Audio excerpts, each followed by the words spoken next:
quite aware that I might have some crossovers with Francisca's paper, so I'll try not to repeat anything. But this is a photograph that was taken by Lewis Carroll, obviously, of George MacDonald and his daughter and son, which is just titled, I don't know if you can read that, Mary Jane MacDonald dreaming of her father and brother. And so obviously the importance of dreaming, both the work of Lewis Carroll and George MacDonald's quite undeniable fact, and it remains central throughout all of their work. But the recurrence of dreaming for both authors, I would argue, can only be fully understood in the context of the contemporary dream theory that they're engaging with. So, as Francisca said, in the mid-19th century, the dream was a frequently discussed subject which became a central part of the broader discussions on the study of mind and the development of psychology. Could you speak up a little bit? It's really hard to hear at the back. Okay, sorry. This is Abercrombie's Inquiries Concerning the Intellectual Powers and the Investigation of Truth, which was originally published in 1830, but it went through a lot of editions, including this one in 1865. And in this passage, he's talking about the connection between dream and insanity. So he writes, if you can't read it, that considered as mental phenomena, insanity and dreaming have a remarkable affinity to each other.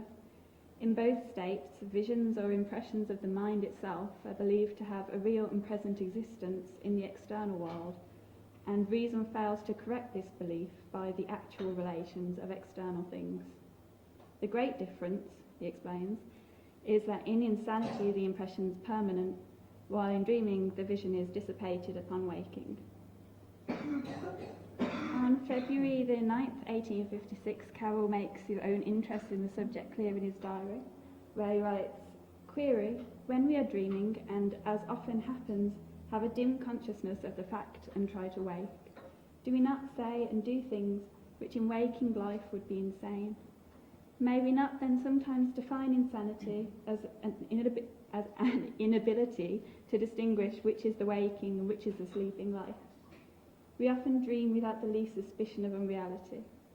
Sleep hath its own world, and it is often as lifelike as the other." Carroll's consideration of how fine the boundary between dream and insanity is remains a large part of the dream discussions in the 1860s, and not only in scientific texts and journals. The theories were made quite widely available, to the middle classes at least, through general periodicals like All the Year Round and the Cornhill magazine. A particularly good example from All the Year Round, which we know Carroll did read some of because he mentions it in his letters, is in Dickens' The Uncommercial Traveller from 1860, where, prompted by a walk past the well-known psychiatric hospital Bethlehem, Dickens asks himself, "Are not the sane and the insane equal at night as the sane lie dreaming? Are not all of us outside this hospital who dream, more or less in the condition of those inside it every night of our lives?" And the continuation of this subject as one of general interest corresponds with Carroll's own continued interest in the subject, which is perhaps most obvious in this section of the book, where the Cheshire Cat tells Alice, "We're all mad here. I'm mad, you're mad." And when Alice questions this, he explains, "You must be, or you wouldn't have come here." So obviously Alice wouldn't be in Wonderland if she wasn't dreaming it, and because she's dreaming, she is also in a state of madness. One of the questions which frequently arises from the consideration of dream and insanity is the issue of criminal accountability. So taking All the Year Round as an example again, the article Medical Nuts to Crack, published in July 1861, asks, "Is a man answerable for what he does in the confusion of waking out of sleep?" And again, how is it with the somnambulist? A simple and innocent Carthusian monk, we get as an example, was when he walked in his sleep a thief and plunderer of the dead. A pious clergyman once, as a sleepwalker, robbed his own church. It's an argument which has at its centre the question of how much control a person has over their unconscious mind. This was an issue which was kept even more strongly in the public mind by discussions of mesmerism and spiritualism, and the suggestion that a connection may exist between two minds, which would allow one to have some level of control over another. MacDonald engages with this issue interestingly in The Portent, which was serialised in the Cornhill magazine between May and July 1860. An essential feature of this story is the fact that Lady Alice is a somnambulist or sleepwalker, a fact which Duncan, who is a tutor at Lady Alice's house and functions as the narrator as well, discovers here. So Duncan describes a tall form, apparently of a woman, dressed in a long white loose robe, who emerged into one of the streams of light, threw its arms over its head, gave a wild cry and fell at full length along the moonlight track.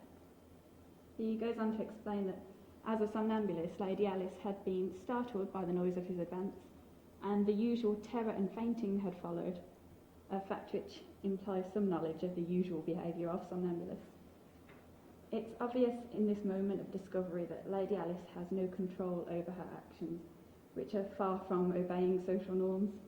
It's also apparent that she's wearing her night clothes, the inappropriate nature of which is emphasised when Duncan begins to wonder. What was to be done if I called aloud, if anyone should hear? But I need not follow the train of thoughts that pass through my mind. Suffice it to say that I shrank most painfully, for both her sake and my own, from being found by common-minded domestics in such a situation in the dead of the night. After being roughly carried by Duncan to his rooms, the reader then sees Lady Alice's reaction when she wakes, which is mingled bewilderment, alarm and shame, before her expression changed to anger. The emphasis is very much upon the concerning lack of control that Lady Alice has had over the situation she's now in, and the reader's attention is drawn again to her clothing when MacDonald writes that she discovered the unsuitableness of her dress and remained leaning on her elbow. The situation soon escalates from simple somnambulism into Duncan's ability to control Lady Alice while she's sleepwalking. Now, at the point Duncan develops his ability, he explains that in the confluence of idleness, distraction and vehement desire, I found myself, before I knew what I was about, concentrating and intensifying within me until it almost rose to a command, the operative volition, if I may be allowed the phrase, that Lady Alice should come to me. Suddenly I trembled at the sense of a new power which sprang into being within me. I had not foreseen it. When I gave way to such extravagant and apparently helpless wishes, I now actually awaited the fulfilment of my desire, nor had I to wait long. So Lady Alice then sleepwalks to Duncan on command. And when Lady Alice wakes after this scene once again in Duncan's rooms, she comments yet again, "Am I your slave because I'm weak?" Which further enforces that impression that Duncan's desire, a term which he uses twice in this quote, is actually acting against Lady Alice as well. And her use of the words slave and weak are obviously a direct contrast of Duncan's use of the words command and power. As a somnambulist, she has no control over her mind or body, becoming a slave to Duncan's will. There's an obvious comparison here with concerns which were still ongoing regarding mesmeric experiments and the control which male mesmerists exerted over their patients who were usually female. However, MacDonald complicates the situation in the final instalment of the portent. It's here that MacDonald reveals that Lady Alice is in fact in love with Duncan and that her own true desire is to be with him. So after sleepwalking to his chambers without his influence for the first time, Lady Alice explains, "It's strange to feel when I lie down at night. I may wake in your presence without knowing how, and that although I should be utterly ashamed to come wittingly, I feel no confusion when I find myself here. When I feel myself coming away, I lie for a little while with my eyes closed, wondering and hoping and afraid to open them, lest I should find myself only in my own chamber." So then suddenly somnambulism becomes a way for Lady Alice to enact her true desires, free from the social constraints that would stop her while she's awake. And the position of power is further reversed later, when Lady Alice calls Duncan to her instead, telling him, "The scales are turned, dear. You are in my power now. I brought you here." So after this, it's made clear that the connection between the minds of Duncan and Alice is due to their love for one another, an emotional connection which is more closely connected to spiritualist representations of somnambulism rather than mesmeric. So the importance obviously engaging with a subject of contemporary interest, relating to the function of the mind in unconscious dream states, the level of control a person has over their own mind, and the possibility of exerting control over the mind of another person, which was occurring quite a lot in periodical literature throughout the 1860s. But a more common connection with dream in MacDonald's writing is made with death. So in a letter to his father, on December the 2nd, 1857, MacDonald wrote, "May the one Father make us all clean at last, by his beautiful forgiving tenderness and his well-ordered sufferings, and when the right time comes, wake us out of this sleep into the new world, which is the old one, when we shall say, as one that wakes from a dream, is it then over, and I live?" The connection between dream and death had been made previously, particularly with dream as a boundary state between life and death. And in Carroll's Query, which is a quote from earlier, "Sleep hath its own world," is a quote taken from Byron's poem The Dream, which was written in 1816. And the first lines of that are, "Our life is twofold, sleep hath its own world, a boundary between things misnamed death and existence, sleep hath its own world." MacDonald also uses other quotes to reinforce the same point, including, "Our life is no dream, but it ought to become one, and perhaps will," which begins chapter 28 of Phantastes, and it's the final line of Lilith as well. And in chapter 18 of Phantastes, "From dreams of bliss shall men awake one day, but not to weep, the dreams remain, they only break the mirror of the sleep." So dream becomes a state which is not quite either life or death, allowing the protagonist in Phantastes and Lilith to embark on a journey which needs to be completed in order to reach the afterlife, or the new world described by MacDonald. In Phantastes, for example, the movement of the plot depends on Anados sleeping and waking. The suggestion of dream as sleep returns fantastical images is therefore always present.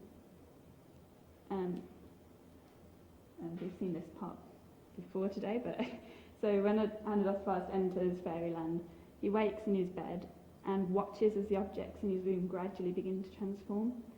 So the basin of water becomes a spring, the carpet, which is designed to imitate grass and daisies, become real grass and daisies.